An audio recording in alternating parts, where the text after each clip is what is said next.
Ladies and gentlemen, the moment that you have all been waiting for, the final panel before lunch. I have with me some of the biggest builders in the Solana space, that's for sure. Oh boy.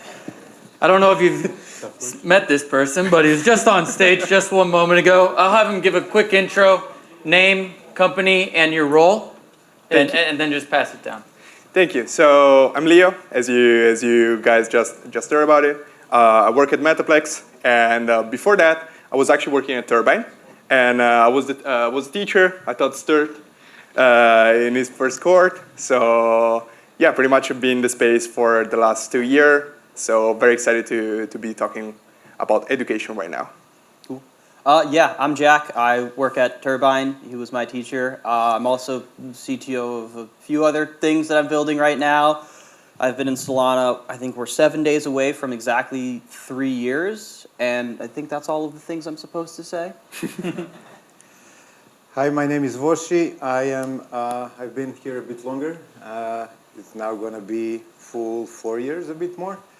I'm a founder and CEO of Blast Control, which is a Web3 consultancy agency, but more important for this topic, I'm the founder of Grid Academy, which is a big educational initiative that started as a sequel to Grid Experiments that some of you know about, and yeah, very passionate about education in the space and things that also we're going to be doing tomorrow here on the university. So yeah, very happy to be in such a great company.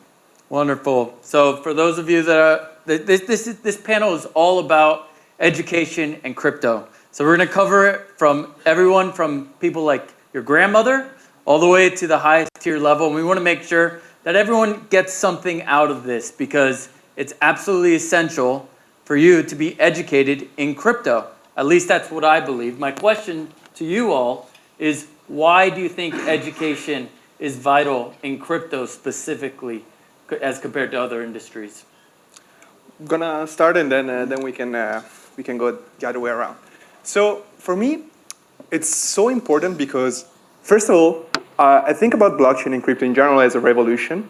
So it's not just about like the technical capabilities, but it's way more about like all the people that makes this new revolution that wants to disrupt what is currently the status quo for like centralized system and everything else. So education plays a central role in that because it's still not very accessible.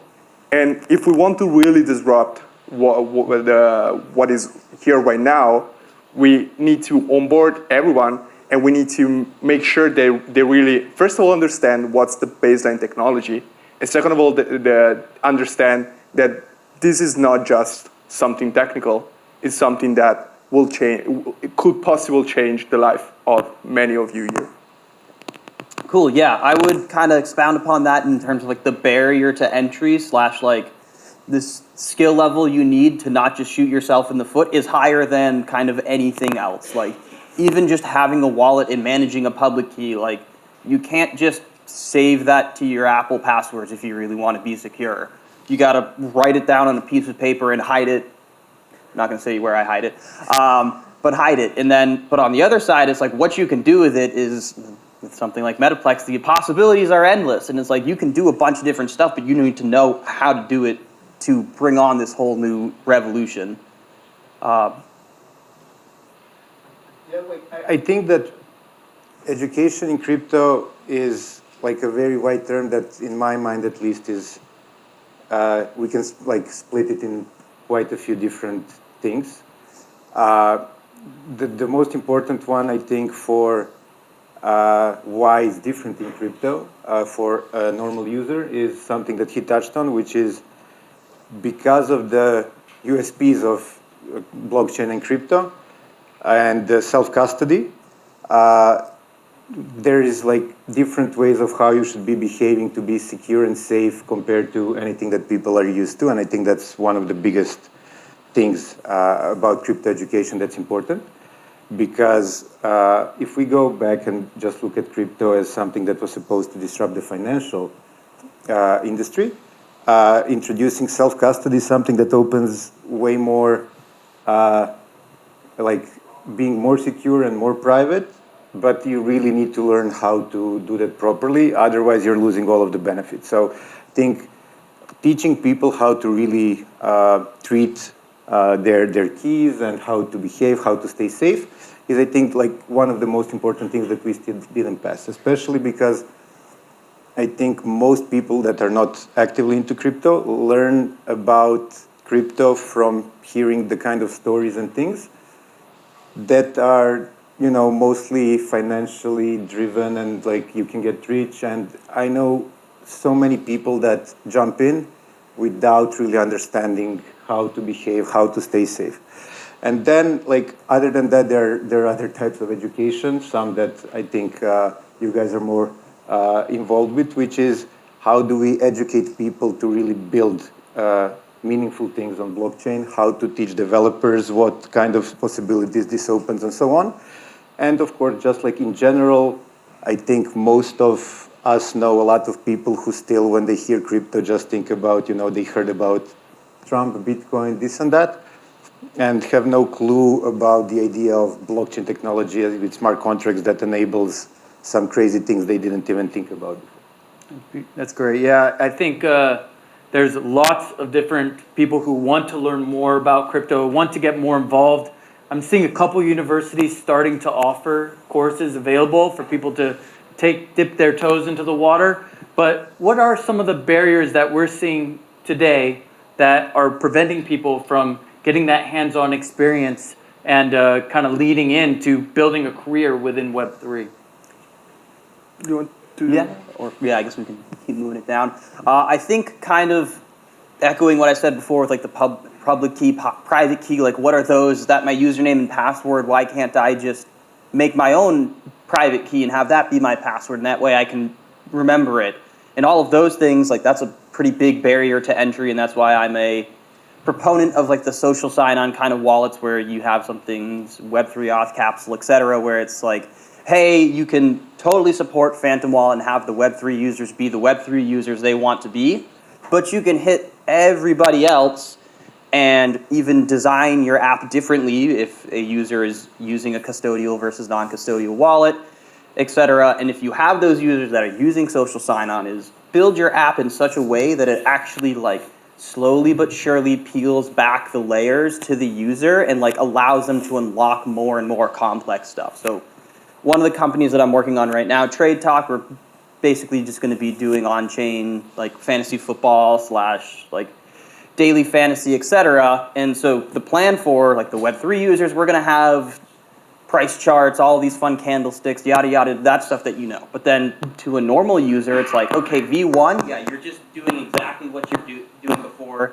Everything is denominated in US dollars with a dollar sign, not even USDC, etc. But then, okay, I've been doing this a while. Okay, let's pull back this layer. You don't have to just do like a daily fantasy pick. Now you can actually trade this player, and actually this player is a token, or they're an NFT, and kind of peeling that back and easing people in, because if you just slam into that barrier, you're going to bounce back and just run away.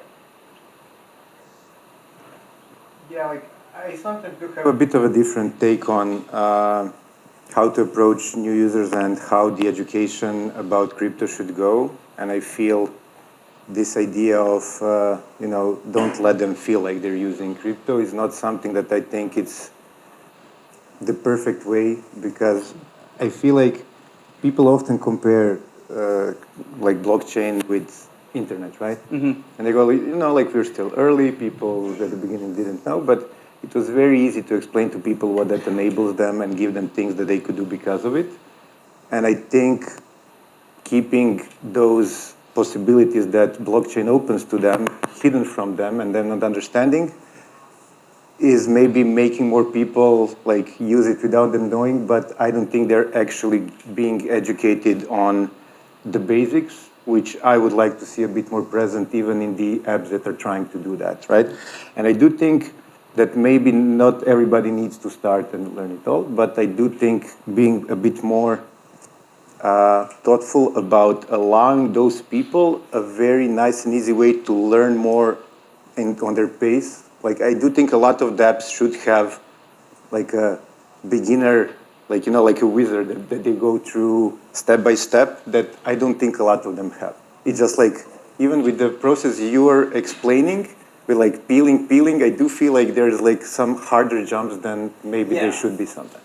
Yeah, for sure, and that's actually great. Like there's definitely been a few apps that I can't say them off the head, but they've had like the Learn tab, and that's like incredible. Like I don't think many other industries need that, but we do need that. It's like, and whether that's someone talking on a 5-minute Loom or it's a read through or all of the above, because people learn different ways. But it's like that is something that you have to understand as a developer. Is like, you are the expert on your app. Nobody else in the world knows how to use it like you know how to use it. And this is something, I'll give you a shill for Dean's List that I love. Like their feedback session, this was something back when I was working on Lancer, like we fully pivoted after that session because everybody was just like, I can't use this. Like, I don't know how to use this. I don't want to share my GitHub thing. And it's like, okay, we can't be an extension. We have to pivot to a online thing and do all this other stuff because like, oh, I know how to use it, but even people that are heavily in crypto don't know how to use this thing. So having that education in your app is so important. Yeah, I want to add on Boshi's point. If you hide all the why Web3 is so powerful, then how do you onboard the next people that want to really use Web3? So I completely agree with his point, and I think, as you guys said, having the possibility of really teaching, and this is another part. Usually people in crypto are very, very technical. Usually people that build app are very, very technical, and they don't understand the need to really dumb down to the basics, the language that you want to have the user interact to. And I would also say with the approach of like peeling back, the most of those cases that I've seen is like, and then they find out they can sell their thing, and then they want to learn more. So we're going back to the purely financial incentive, which I'm not sure is always the best, because not only I think it attracts a certain type of people more than the others, and I'm surprised that we didn't do a bit more of the other, like, good things that come with it.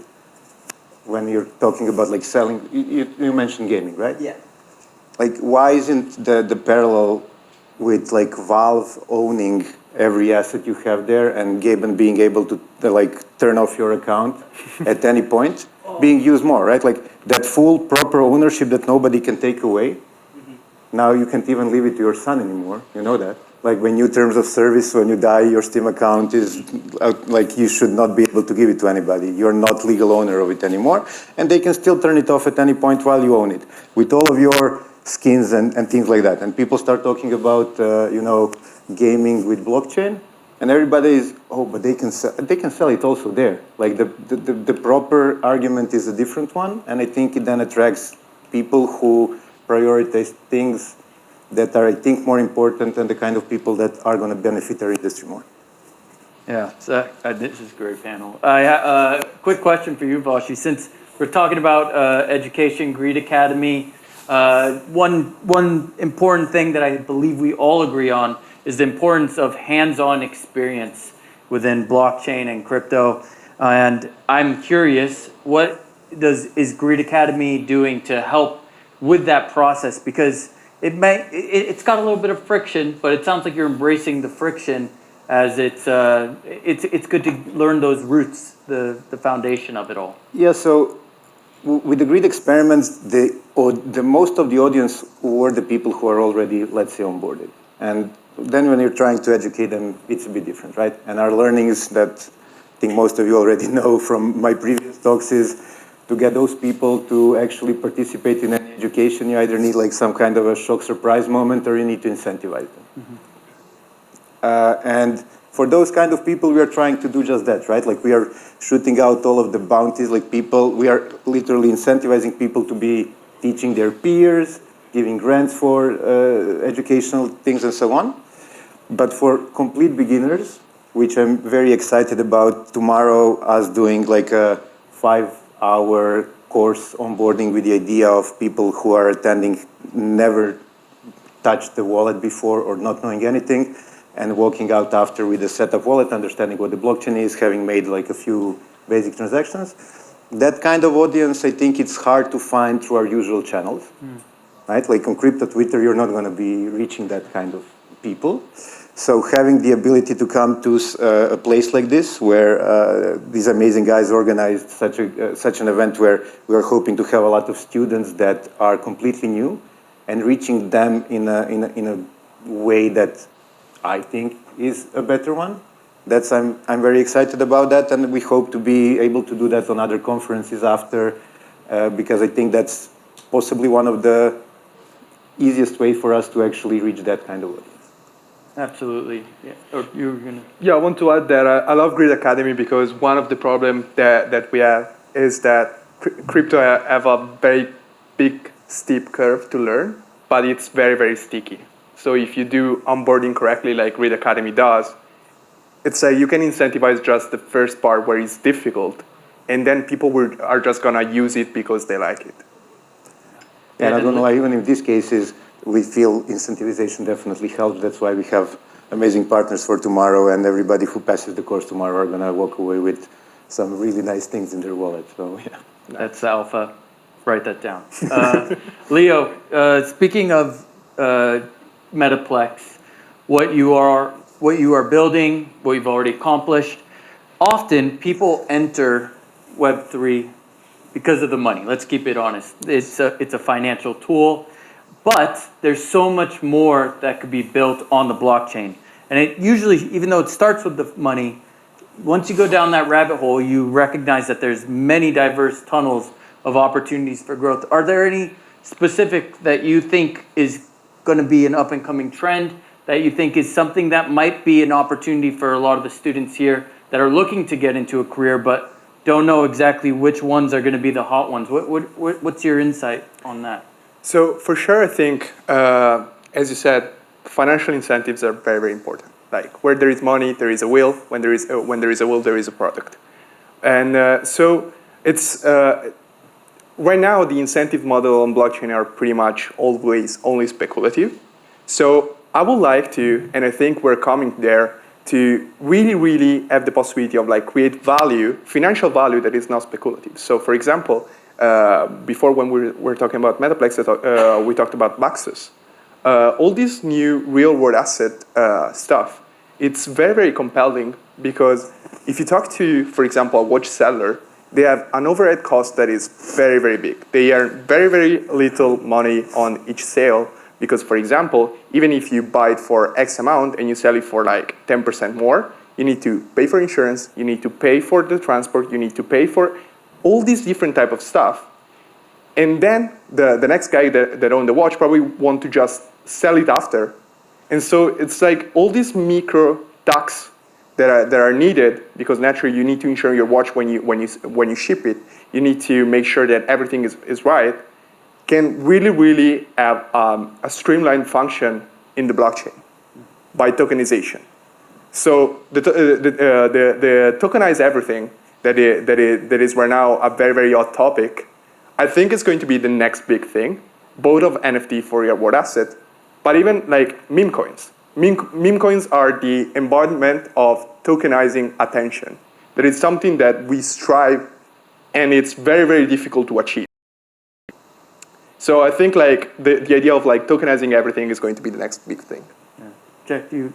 Yeah, I'm going to go on the complete opposite end. I'm going to dive into loving speculation and talk more about futarchy because I think that is, I mean, even with like MetaDAO and stuff, like there's implementations of it, but I think this is just the first step of using markets to decide the direction of a company. Like right now with MetaDAO, you can say yes or no. Like you open a market for, I think, 3 days. The coin trades on the yes or no. Whichever one ends up having a higher value at the end, that's the decision you make. There are so many other ways that you can do that. Like, hey, let's just think, we want to vote on our color for our thing. And okay, we do the same thing, but we open 6 markets. And it's red, blue, green, whatever. And then, like, taking it from the discrete to the continuous case, you can kind of follow that line. And I don't even know where that brings us, but I've been in crypto for almost 3 years. I've worked at 4 or 5 DeFi protocols, and I did not care about markets until I learned about futarchy. And now I'm building a company all around markets and speculation because it has changed my opinion on markets like that. And I think it is a very novel and potentially the future way that protocols, companies, etc., can and should be operated. Not really much to add. I hope that the next big thing in crypto is not based on speculation and markets. I think you mentioned DeFi. I do think that DeFi started as this thing that's going to change, the world and the banking system, and then it was kind of left behind and not really pushed to its limits or marketed as something that opens new possibilities because we get distracted. Like our industry is, like dog with squirrels, right? Like if something comes that can pump more, then we leave the things that can actually long-term change the world. And I feel all of these things are very close to it, right? I'm not saying any of you are wrong, but there are these like dogmas in this space. Like some things that we just feel normal people don't buy a watch because they want to sell it. Crypto people buy a watch because they want to sell it, right?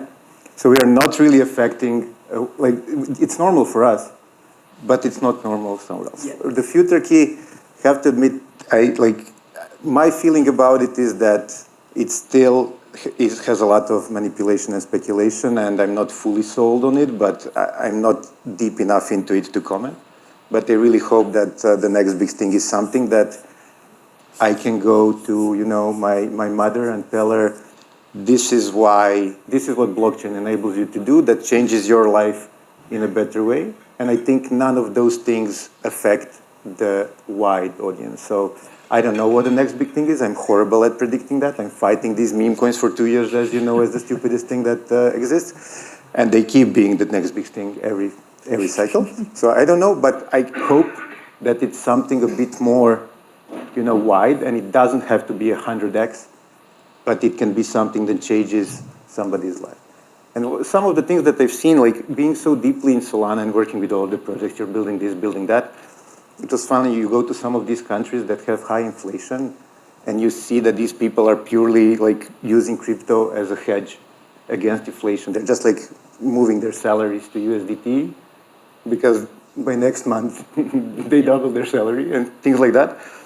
I think building on top of that and providing to those normal people some extra possibilities that they can do easily, right? I think that's more what we could be focused on. You go to Argentina, you go to Turkey, you go to some other countries, USDT on Tron. Like if we would offer them something more of that, present the lending protocols in a nice way, not have hacks as often, and then we can take those users probably on the chains that we find better and change their lives even more. Yeah, for sure.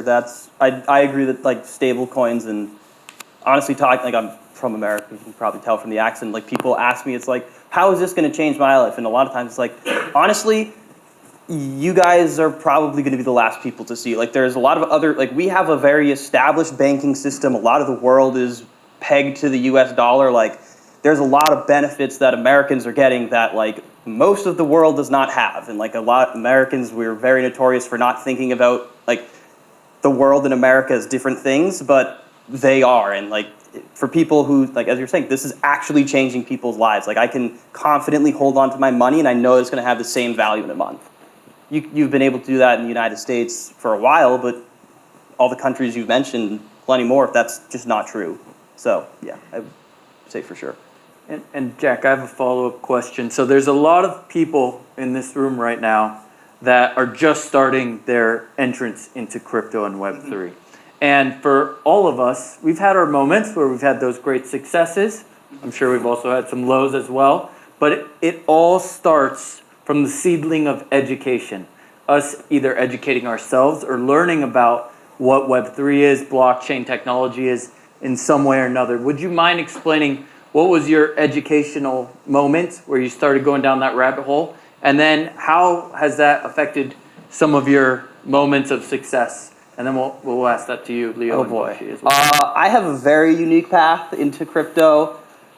Basically, I quit a Silicon Valley job that I could have stayed at and probably have retired by now, but I hated it. And my buddy was trying to get me to go to the first Mountain DAO, and I had I was like, crypto's a scam, I don't want to do this. And then he was like, okay, but they're having free snowboarding. So I went, and then Incentivization. yes, exactly, incentivization. And then I came in, I met the community, and like started interacting with people, and then started learning about the ethos of decentralization, et cetera. And I'm like, oh, this actually like connects with me. Like I left my Silicon Valley job because I was just a developer writing code 12 hours a day. But in crypto, it's so much more than just being a developer, because everything, like it's obviously directly tied to finance all the time. That's why I loved when you were talking to the professors who came up as well. It's like the college here, it's like info, sys / computer science / business / whatever. Like that's crypto. Like it's all of this thing. Everything you do, it's like there's policy, there's legal, there's finance. There's so many things that it falls into. And really the kind of way to get yourself stuck is just find the thing that's interesting to you. That's kind of like what I did when I was applying to places. I applied to Streamflow and I applied to Cypher. I did not pass the Streamflow. They did not extend me a job offer, mainly because I got the job offer from Cypher and then I stopped doing their take-home. So if you want to get a job from Streamflow, actually complete their take-home. That's my one recommendation. But yeah, just find the infinite number of things and like the part that you like. Like if you're interested in policy and you're a gamer, boom, look into GameFi and look at the policies for like how we can change it so that people are actually owning their games instead of having Valve come in. And it's like, there's so much unexplored here, and it's just find what interests you and stay there. Like there's no reason to force yourself to go into a thing that you don't like, because the world is, I don't know, it's your oyster, that's the saying, but yeah, do whatever you want. Well said. Leo, do you? So I have a better way to put why I decided to become a developer on Solana. Probably I'm going to talk about it later. But right now, the real reality is that I became a community member. So when we say community member in Solana, is pretty much you invested something and the thing got like down 90%. So instead of saying bag holding, we just say I became a community member. So after I got onboarded by playing on Steppen, that it's like a game where you could walk and like earn money. I was like, wow, I can stay fit and I can earn money. Yeah, that didn't last very long. And so after a couple of months, I just said, well, this is actually quite cool. I lost some money on this, but I think like there is something in crypto in general. So why don't we start thinking about how can I provide that value to others? And so pretty much this is the story why I started developing on Solana. My story is a bit boring about that because I approach things a bit crazy. So when I started being interested in the space, I'm not a developer, and I opened Solana docs and read everything, installed this, Solana, and did all of the possible CLI commands and things like that. Like when I want to learn something, I just go. So like to answer the questions, how that influenced my future is, I think that's one of the reasons why I am so passionate about the education, because I took like a few weeks, learned everything, and I was like, okay, I understand all of these things about private keys, how this, how that. And then you start meeting all of the people in the ecosystem, and you understand half of the people don't really get how things work, why this, why that. And I think that helped me, first stay safe, second, affect the people around me by trying to push them into understanding what they're playing on more, understanding this space better. Yeah, and I guess one thing I wanted to piggyback off of you, and also something you do well, is like, one, you are going to lose money. You are going to mistake and you're going to lose money. So when you're entering the ecosystem, don't put all your money on Solana like right after this conference. It's just a bad idea. Except if you stake it with a grid validator, then it's a great idea. Best idea, best. But try to take a class, get some rewards, and use those and like learn from there. For me, like my first thing, like I bought Bitcoin back when it was, I guess under 5,000 or whatever, and that was like my liquidity in crypto for like 5 years, and that was like why I got into Solana. I was just like, oh yeah, I have this stuff in my Coinbase, and there's like this cool token that has like purple and green, and I was like, it's just pretty. And then it's like I made some money, and then I lost all of it on other things, and then I went and made some more money by working things, but like you're going to learn by shooting yourself in the foot. Like when you were a child, you put your hand on the stove, you realized it was hot. You probably haven't done that since then. Solana's not any different, or crypto in general. So you're going to have to take risks. You're going to get burned, but you learn by making mistakes. So don't like feel bad, like, oh my God, I minted this token, it dropped by 90%. It's like, only 90%? Like, whew, I wish. Bouncing coming. We have enough time for like one last question. It's all about helping to onboard the next generation. We're I think all of us, full-time Web3, this is our life, this is what we do. People want to get in this world. It's something that's exciting, it's up and coming still. What is one piece of advice that you would give to someone who says, I want to get involved, Web3, full-time career? What's something that you think can help them on their journey? Just try it out. I think there is nothing much more to say than just try it out, start learning, get to know all the beautiful people that are in the space. Pretty much you have all the work cut out for you. Yeah. I guess what I just said would probably have been a great answer for this question. But I would, oh boy, I just had another answer. I forgot it. No. Find a community. There's so many of them. You're already in one here, but like find the people that you love. Like that's why I am still here, is because I went to AthensDAO. I found some great friends. I moved out there. I had a job at Cypher. They kind of ran out of business. I got fired and I was like leaving, and Barrett was like, you're not fucking allowed to leave Solana. I don't care. And he kept me here for an extra 18 months longer than I would have stayed. And I will never, like, I think he is probably the most influential person on me being here. And it's like, that person for you is here. You just have to find them and talk to them. And I would say just find the people who make it worth it to stay here. I think if a career in the space is something that you're interested in, first, what we didn't, I think, fully mention is it's not just about developer jobs, right? Like this, it has so many opportunities from, marketing, business, economics, like whatever you do, there is probably something in this space that needs your skill set and that you can find. But I would just shortly touch also on people who are not looking into a career into this space, just to dive in and become users, right? Somebody who does something that touches blockchain. And for those people, my biggest advice would be just always try to learn more before you act. Don't get pulled into things by, FOMO and other people telling you this is going to be great and just throw money here. Learn more, learn why, learn how the space operates, look at how the past examples of similar things went, and possibly if you just want to invest, try to be a bit smart with your portfolio. If you want to use things on this chain, then, let's just say, if you are here just to throw money, do that, but then 20% of your time, try to see what are other opportunities that are not just speculation and risk, that also allow some very cool things.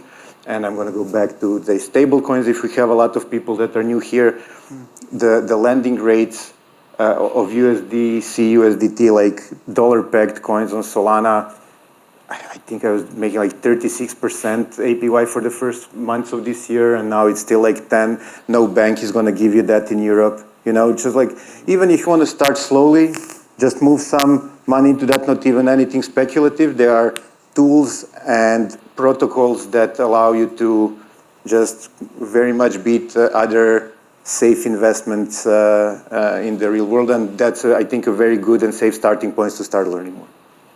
Thank you, gentlemen. Please give our panelists a round of applause. Leo, Jack,